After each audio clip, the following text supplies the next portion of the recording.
It was so odd. Did either one of you get a chance to watch the Dana White interview? I did not have a chance, no.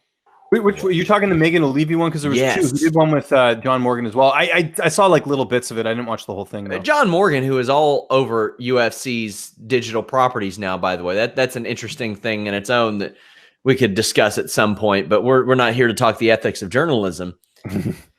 Megan O'Leary had like all these headlines and painted the UFC out to be these wild underdogs.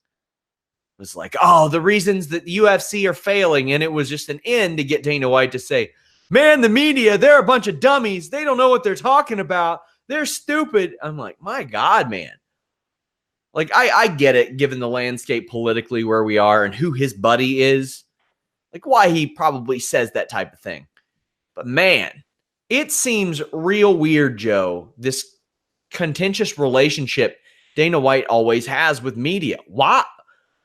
I understand he's probably defensive over a lot of the things that he sees. People say bad stuff about me, I get defensive. People take stuff from one of our writers, I get defensive. So he's got that coming times about a million. But he responds in such an odd way to take time out of an interview where you're announcing something so positively to just be like, hey, dummies, I showed you. Like, when did you notice this starting with Dana White? Oh, day one. Day one. From day one, he's been like that. He used to rip apart the media all the time, and I used to feel bad because, as being a broadcast partner of the UFC, I took my role very, very carefully because, there's a certain fine line when dealing with the UFC. The only reason why I was doing what I was doing at Sportsnet was because of my connections and my network with the UFC. So I had to respect the fact that, Dana White is who he is, but I work for Sportsnet, but I work for Sportsnet because of my relationship with the UFC. So there was always a fine line. I never had a problem challenging Dana on certain topics. And there were times, and there's stuff that I probably never repeat on the air, but there were times when, him and I went at it. Just flat out over the phone. I completely disagreed with him. Dave Schaller got involved before. Dana flies off the handle. He always will. He's an emotional guy who wears his heart on his sleeve. Most of the time, I'll agree with what he's saying. Other times, I was like, well, what if you look at it this way? And he would lose his mind. It's like, dude, I'm not trying to piss you off. I'm just trying to have you think about what everyone else is thinking and what is your positioning. I'm not trying to piss you off. I'm just trying to put something on the air here. So he would do that. And there's a lot of really good media peeps out there that are genuine, full of integrity, and just want to get the story out there, that don't even have opinions, Sean and James. They just want, here's the question. What's your statement?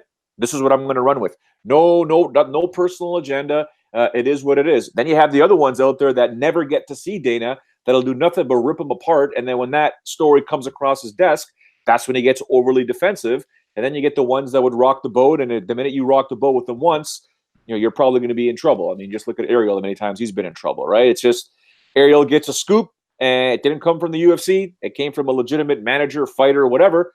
He runs with it. Well, it's going to piss Dana White off. So that's just how he operates. Well, let's talk about that aspect of things because, hey, we've got some time to talk about the media aspect of this. Ariel Helwani now with ESPN. I don't think it's a coincidence, James, that since that happened, Brett Okamoto has been getting most of the scoops. I mean, it seems like every day Brett Okamoto has one. Ariel still incredibly what's the term I'm looking for? Valuable as a podcast personality, as an analyst. Like good God, you could probably get your return on Ariel Helwani with that alone. With the UFC almost co-opting, I don't want to say, I mean, it is. You got Brett Okamoto in the cage, very respectable journalist. Ariel Helwani, respectable journalist, but they have arguably two of the biggest right there on ESPN now. What do you think that does to the media that Dana White doesn't necessarily think too fondly of? Oh, by the way, as I mentioned, John Morgan of MMA Junkie, the other you've got two of the biggest entities now in UFC's pocket in a way. Yeah, I mean, there is some gray area there, obviously, and I was it seemed a little weird when you see Brett Okamoto in the cage, and he's this journalist, but then he's also on a pay-per-view talking about the upcoming fights and stuff, like he's there for the UFC. I cut Brett some slack just because he's been at ESPN long before this deal was ever done. With Ariel, it's interesting. Now, I don't know if Ariel's not breaking as much news because Dana's choosing to do that, or that's ESPN being like, look, focus on your interviews, get big guests.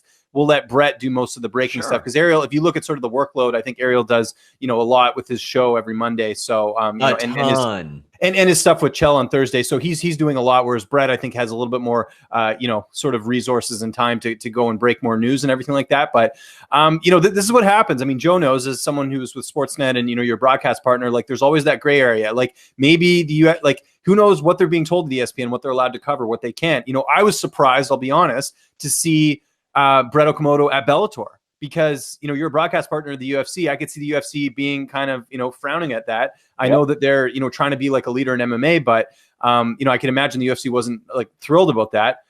So I mean, there's things like that you're seeing, I think, where yes, ESPN is an outlet, but they're a broadcast partner, and now even more so with the news yesterday. So I think it's always going to be a gray area no matter what, and I think it's, as long as they're covering everything and they're, doing, how they can do it, then I think we can't criticize them too much. But certainly if there are conflicts of interest, we need to point them out.